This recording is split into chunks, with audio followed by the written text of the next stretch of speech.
todos y bienvenidos a esta semana de podcast sobre la sostenibilidad en el sector ecuestre. Una semana especial para abordar temas relacionados con la economía, los aspectos sociales, el medio ambiente y, por supuesto, el bienestar de los caballos, con la participación de expertos del sector que compartirán sus conocimientos, iniciativas y consejos para asegurar el futuro de nuestro deporte. En esta última entrevista de esta semana especial nos quedaba un tema por abordar y no menos importante: el medio ambiente y específicamente la gestión de los suelos. Con la industria y el pastoreo intensivo junto al cambio climático, los suelos están cada vez más empobrecidos y el entorno se va volviendo cada vez más desértico. De hecho, muchos de nosotros hemos sido testigos en los últimos 2 años de la falta de forraje en calidad en España causada por las sequías. Estas situaciones nos enfrentan a grandes desafíos que pueden comprometer seriamente el sector ecuestre. Y aunque es tarde para revertir estos cambios globales, podemos adaptarnos a ellos y buscar soluciones que permitan restaurar los suelos y garantizar que nuestros caballos disfruten de fibras asequibles y de buena calidad. Así que para hablar de este tema tan importante, contacté a un experto en agricultura regenerativa, el veterinario José Luis García de Castro. Después de varios años como director técnico de la yeguada IMAS, donde impulsó y gestionó un proyecto efectivo de gestión de pastos con resultados muy positivos, José Luis fundó la empresa Poultry, una granja de producción de carne establecida sobre un modelo regenerativo. Aquí el mensaje es sencillo. Con las prácticas sostenibles adecuadas, las estructuras ecuestres pueden mejorar su productividad, la salud de sus equinos y la sostenibilidad de sus operaciones. ¿Cómo? Pues esto es lo que comparte José Luis con nosotros en esta conversación dirigida a todos, tanto a profesionales como a particulares. Como siempre, si os gustan las entrevistas, os invito a seguir el podcast desde la plataforma que estáis utilizando ahora mismo para escucharnos. Os recuerdo que es la forma más eficaz y rápida de apoyar el desarrollo del podcast. Así que si todavía no lo habéis hecho, no dudéis a darle al botón seguir antes de seguir con el episodio. Ahora sí, subid el volumen y poneos cómodos para escuchar esta nueva entrevista apasionante. Pues muy buenos días, José Luis, bienvenido para esta primera vez en el podcast de The Modern Rider. Es un placer poder recibirte en esta semana especial sobre la sostenibilidad dentro del sector ecuestre. Así que nada, espero que disfrute de esta conversación y bienvenidos otra vez. Muchas gracias, gracias por la invitación. Estoy un poco nervioso, pero estoy seguro que vamos a pasar un buen rato. Sí, ya verás que pasa muy rápido, ¿eh? Para explicar un poco a la gente que nos está escuchando, porque lancé el podcast hace ya casi 3 años, pero tenía la idea de antes y me había guardado una revista de la revista Ecuestre en el cual había encontrado un artículo bastante completo de una colaboración que habías hecho, me parece, que con la yeguada IMAS, en donde explicabas todo esto y había dicho, mira qué interesante, y había guardado esta revista y hasta hace poco, justamente cuando estaba pensando en esta semana especial, me vuelvo a encontrar esto y digo, le tengo que contactar sí o sí porque... El universo se está alineando. Sí, pues sí, fíjate. Así que no, muy, muy contenta y estoy segura que vamos a aprender mucho contigo. Para empezar, vamos a hacer una pregunta bastante común. Te quería preguntar si, te podías presentar un poquito y compartir, tu experiencia y cómo elegiste enfocarte a, lo que estás haciendo hoy en día, que es, la agricultura regenerativa y sobre todo, tu experiencia con la gestión sostenibles de pastos y suelos. Pues mi nombre es José Luis García de Castro. Soy veterinario de formación por la Universidad Complutense de Madrid y desde el principio, los primeros años de empezar la carrera, me especialicé en clínica equina y durante la carrera conocí a mi mujer y tuvimos la suerte que desde que terminamos en ese preciso momento siempre nos hemos dedicado a la clínica equina y siempre hemos tenido la suerte también de poder trabajar en el campo. Principalmente empezamos trabajando en una yeguada que tenía mucha tradición de caballo de carreras, que era el Aras de Ulzama, en Navarra. De ahí pasamos a trabajar como veterinarios clínicos ambulantes a Almería. Y de ahí, después de pasar un breve periodo de tiempo en Ulzama, no colaboré con la yeguada de IMAS. Yo tuve la suerte de estar 7 años trabajando para la yeguada de IMAS en la finca que tienen en Toledo, como director de la yeguada aquí que tienen en España. Ellos tienen 2 sedes, una aquí en España y otra en Wellington, en Estados Unidos. Y entonces fui el director de la yeguada de IMAS aquí en España durante lo que es la parte de la ganadería durante 7 años, si no recuerdo mal. Y pues en realidad empezó sin ningún tipo de interés especial, es decir, pues ya que vivíamos en el campo, puede parecer un poco tonta la experiencia, pero ya que vivíamos en el campo, pues lo típico que, oye, pues como hemos sido veterinarios y muchas veces hemos visto cómo se crían los animales de los que nos alimentamos, vamos a tener un poco los animales nosotros de autoconsumo. Y como por aquel entonces no tenía niños, que ahora tengo 3, entonces tenía más tiempo, pues simplemente una conocida tuya que también conoces, Kobe Bolger, pues me habló en su momento del tema de la agricultura y ganadería regenerativa y una cosa un poco rara porque yo estaba dándole un poco vueltas a la cabeza sobre cómo mejorar la producción agrícola que había en IMAS y nada, y de pronto pues una cosa muchas veces que sin buscarla te explota en las manos, de pronto llega a mi poder varios libros de agricultura regenerativa, empiezo a leer sobre Alan Savory, que tiene un instituto de formación a nivel internacional, y nada, pues es que, pues como antes decíamos que el universo se une, pues de pronto empiezan a engranar un montón de piezas, me ofrece una formación becada para un instituto americano de formación en manejo holístico, y tuve la suerte que una vez que me estuve formando y compartí con los propietarios de IMAS este tipo de gestión, pues le hice una propuesta, oye, y sí, empezamos a cambiar un poquito la forma de manejar a los caballos, veíamos problemas que muchas veces no los relacionamos directamente con nuestros caballos, pues veíamos que las encinas se empezaban a morir, veíamos que los suelos también se empezaban a degradar y tal, y de pronto, pues, oye, mira, estoy aprendiendo esto, me parece muy interesante, daría respuesta a un montón de conceptos y de dudas que nos estamos planteando sobre las cosas que pasan en esta finca. ¿Qué os parece si lo ponemos en práctica poco a poco? Y tuve la suerte que dijeron, adelante.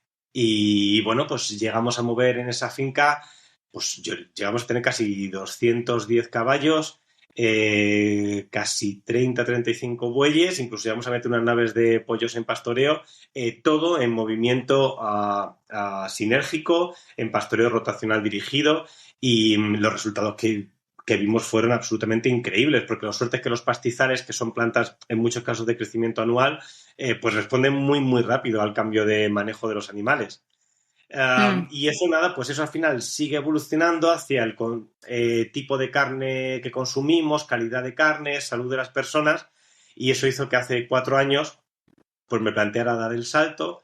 En la yeguada de IMAS decidieron dejar de criar, entonces también hubo una confluencia de factores y di el salto, dejé mi formación específica con caballos y monté una granja propia que se llama Poultry y hacemos producción de carne de vacuno alimentado 100% a pasto y pollos en naves con ruedas, o sea, pastoreamos también los pollos. Lo que ocurre es que al mismo tiempo pues recibo mucha demanda de ganaderos, tanto de caballos como de otras especies, que quieren cambiar un poco cómo manejan sus ganaderías porque están viendo que algo está fallando. El problema es que muchas veces no sabemos ver el qué está fallando, pero saben que las cosas ahora no están funcionando como funcionaron hace 60 años. Y entonces les surgen dudas y eso me dedico a ayudar a otros ganaderos que están en este cambio de manejo. Mira qué bien.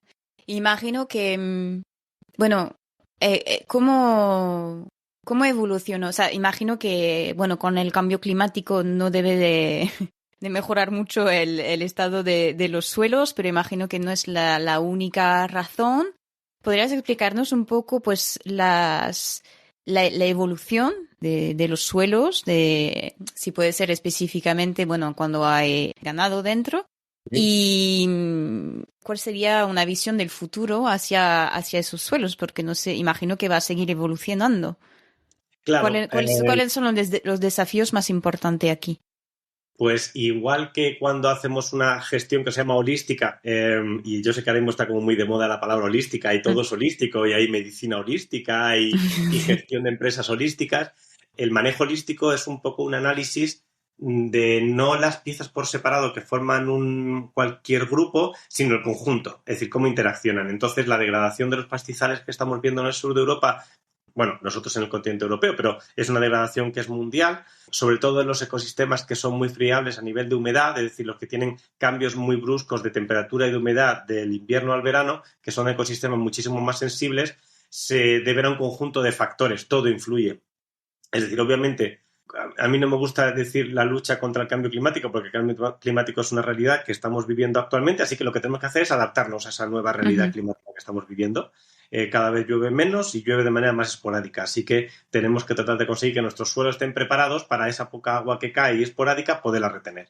Si eso lo añadimos que después de la revolución industrial ha habido un éxodo masivo de la población rural a las grandes ciudades, lo que ha ocurrido es que las técnicas de pastoreo que han existido siempre, pues ahora no se estén desarrollando porque el coste productivo de la mano de obra en el campo es tan caro que muchas veces no corresponde con el coste de alimentación de los animales si les damos pienso y paja.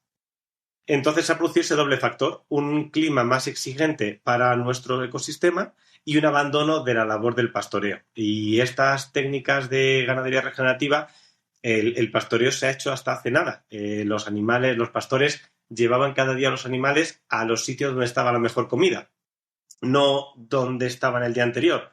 Porque si los llevaban donde estaban el día anterior, los animales se van a mover hacia el sitio donde está la mejor comida. Entonces se pasarían todo el día persiguiendo animales. Y los pastores no quieren estar todo el día corriendo detrás de una vaca o detrás de una oveja. Quieren llegar a un sitio y que los animales estén tranquilamente comiendo, sin tener que estar corriendo o tal. Y eso hoy en día pues no se da así. Todos hemos visto que las grandes dehesas, en los que ha habido pastores hasta hace nada, nada es nada, ahora se han abierto las puertas, son espacios tremendamente altos y los animales se dedican a deambular de un sitio para otro. Y el problema es que ningún pastizal del mundo, ninguno está adaptado y evolucionado. Cuando hablo de evolución, hablo de la macroevolución, hablo de millones de años de evolución para que haya herbívoros dispersos comiendo cada uno por su sitio y siempre en el mismo sitio. No existe. Así que sufre nuestro ecosistema por ese manejo, ese pastoreo extensivo sin control.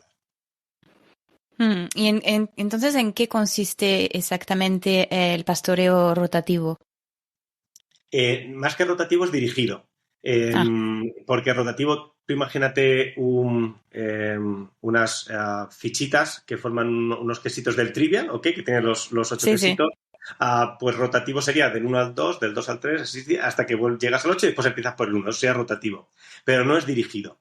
El pastoreo dirigido lo que consiste en decidir y planificar dónde van a ir, qué cantidad de animales, a qué sitio, durante cuánto tiempo, durante cuánto espacio le damos a ellos, para que consigan un objetivo que nosotros buscamos. Voy a dar un paso atrás antes de explicar esto. Porque hemos dejado antes, claro, los ecosistemas pastoriles de ahora, de silvopastoriles de ahora, que son ecosistemas de pasto arbolado, están adaptados para un ecoesquema, un biotopo de herbívoros muy específico y es muy concreto. Afortunadamente ocurre en todos los ecosistemas de pasto arbolado del mundo, que son grandes manadas de herbívoros, de grandes herbívoros, que se mantienen muy unidos. ¿Por qué? Porque tienen unos depredadores que están a su alrededor. Seguro que todos hemos visto los documentales de la 2 y el ñu que está cojo y se retrasa en el grupo, a los 5 minutos en el documental se lo han comido. Así que, ¿cuál es su fundamental estrategia de defensa? Mantenerse unidos. Esquivar los ataques de los depredadores mediante la unión. Y esas manadas muy juntas, con una alta concentración de animales, están todo el rato moviendo, ¿vale? Es decir, por eso, donde un animal esté colado, no quiere estar comiendo mañana, ¿sabes? Es decir, porque estaría todo lleno de estiércol. Por lo tanto, pasan grandes cantidades de herbívoros muy concentrados, comen toda la comida porque hay tanta concentración de herbívoros que no pueden estar eligiendo lo que come cada uno y se van moviendo constantemente. Cuando digo se mueven es que en la gran migración de los búfalos y de los ñúes en África ocupa 4 países. O sea, son migraciones gigantescas de decenas de miles de animales, pero ocupando espacios relativamente pequeños, pero todo el rato se están moviendo. ¿Y qué permite eso? Que el pasto, cuando es cortado, le dejan un montón de orina, un montón de estiércol y desaparecen los animales. De tal manera que el pasto vuelve otra vez a recuperarse y cuando está otra vez capacitado para volver a ser pastado, se lo vuelven a comer. La antítesis de eso es como manejamos actualmente la mayoría de las ganaderías que hay en España, de hecho a nivel mundial, y es animales sueltos en espacios muy grandes. De tal manera que lo que los animales hacen es estar siempre en las mismas parcelas, eligen solo lo que se comen. Cuando se han comido una planta que les gusta y esa planta empieza a rebrotar, los animales siguen ahí, así que vuelven a pastarla antes de que se haya recuperado completamente la planta y esté adaptada para volver a ser pastada, lo cual origina un tremendo problema biológico para esa planta, porque o bien no le da tiempo después o no tiene energía suficiente para hacer la espiga y reproducirse, o sea que estamos empeorando los pastizales en cuanto a las plantas que a los animales les gusta, y encima degradando el terreno porque ese sobrepisoteo o esa elección de las plantas que les gustan y dejar las plantas que no les gustan genera un efecto de, digamos, como de beneficio de las plantas que son malas para los animales, de tal manera que no sé si has tenido, Lucy, la oportunidad de ver muchas fincas durante el verano que son todo cardos, que se ven negras, todo el suelo lleno de cardos, y eso lo que ha pasado es que los animales han ido buscando en medio de los cardos lo que les apetece, y ningún animal se ha dedicado a morder el cardo cuando era su momento de comer, de que es en verde, y yo he visto personalmente caballos y potros comiendo cardos en verde y permitiendo que las otras plantas que forman ese ecosistema se recuperen. Entonces, ¿en qué consiste un poco el pastoreo dirigido o la ganadería regenerativa? ¿Qué es lo que pretende? Pues volver a imitar esos movimientos naturales en la naturaleza, haciendo una micromigración dentro de nuestras yeguadas. Esa imagen utópica de Newmarket en Inglaterra con las yeguas corriendo por superficies grandísimas es una imagen de Inglaterra, donde tiene una pluviometría muy específica, donde no nos olvidemos que durante todo el invierno los animales se encierran y los animales están sueltos en primavera y verano, un poquito otoño, y el invierno están encerrados. Ese tipo de pastos no existen en España, por ejemplo, y entonces es por esto que tenemos que hacer, tenemos que cuidar mucho porque ese sobrepastoreo de los caballos, eso de que los caballos tienen que estar en praderas inmensas galopando libres, pues está destrozando nuestro suelo, está destrozando nuestras encinas, nuestros árboles, y se puede cambiar, y la debemos cambiar.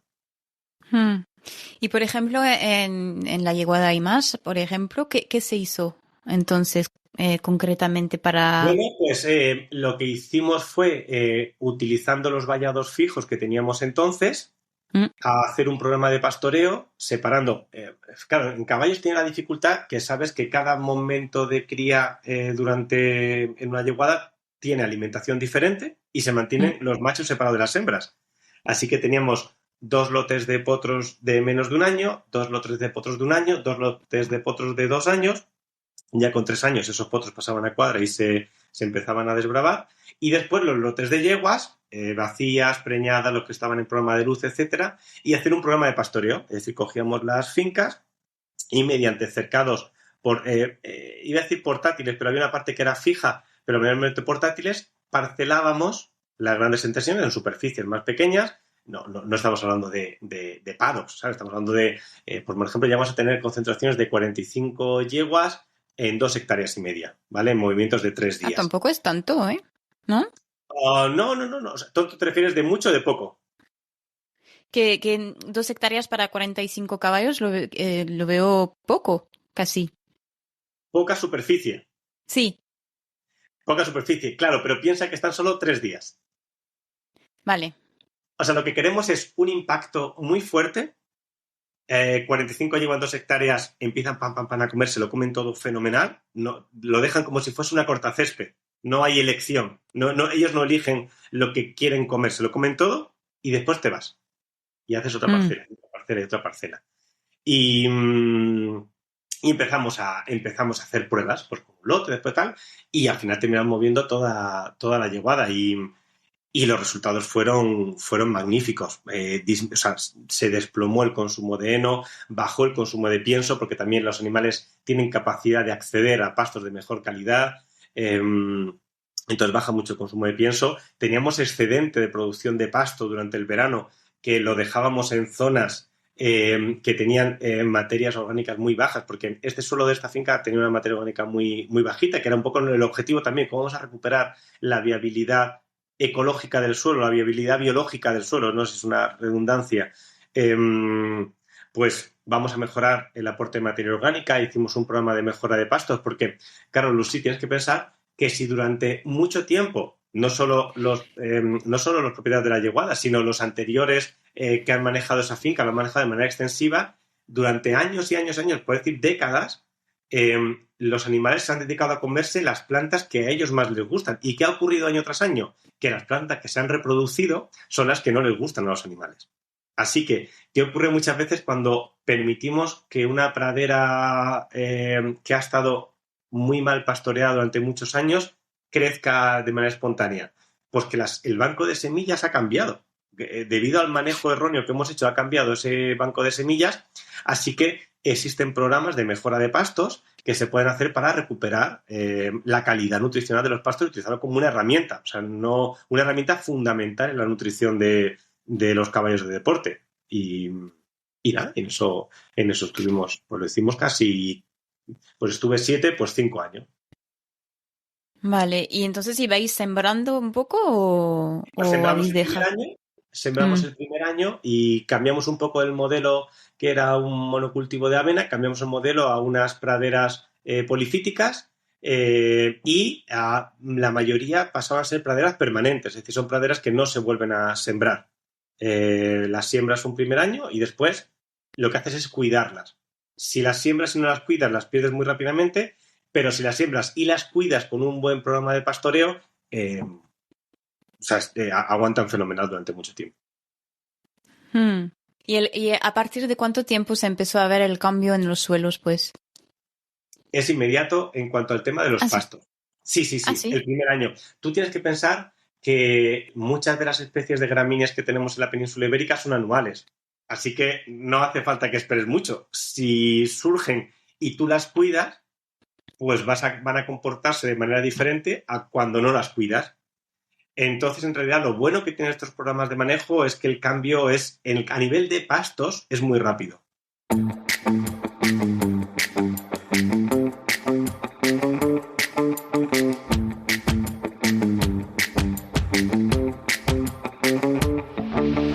Gracias por uniros a nosotros en esta primera parte de esta entrevista de la Semana Especial de Sostenibilidad en el Sector Ecuestre. Espero que hayáis disfrutado mucho de esta conversación y que hayáis adquirido nuevos conocimientos y perspectivas. Ahora, si os habéis sentido inspirados y que queréis seguir escuchando a la segunda parte de esta charla, he preparado una oferta especial para vosotros. Podéis acceder al paquete completo conteniendo las 5 entrevistas de la semana en su totalidad, que podréis descargar tanto en formato de audio como en vídeo. Y eso es una novedad. Además, incluyo un resumen detallado de cada entrevista para que podáis repasar fácilmente los puntos clave. Para obtener este paquete exclusivo y disfrutar de todo el contenido, simplemente seguid el enlace que encontraréis en las notas del episodio. Es una muy buena oportunidad de seguir explorando los temas abordados y profundizar en las ideas compartidas por nuestros expertos. Y sinceramente puedo aseguraros que cada una de estas conversaciones ha sido de las más interesantes y reveladoras que he tenido sobre este tema de importancia global. Por lo tanto, os invito a no esperar más y solicitar ya el paquete completo de esta semana dedicada al futuro de la equitación. Encontraréis toda la info en la descripción. Gracias otra vez por vuestro interés y apoyo a The Man and Rider. Hasta pronto.